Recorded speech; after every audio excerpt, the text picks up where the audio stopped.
Welcome to Auto Resolve. In this guide, I will show you how to fix your Epson EcoTank not printing black.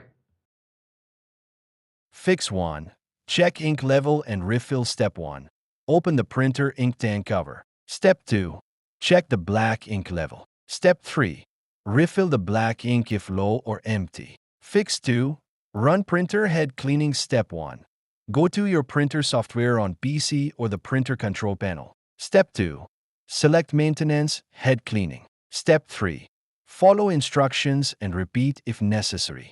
Fix 3. Perform nozzle check. Step 1. In printer software, select nozzle check. Step 2.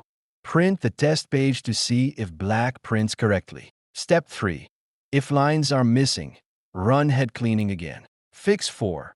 Manually clean print head. Step 1. Turn off the printer and unplug it. Step 2. Remove the black ink cartridge. Step 3. Wipe the print head gently with a lint-free cloth soaked in warm water. Step 4. Reinstall the cartridge and print a test page.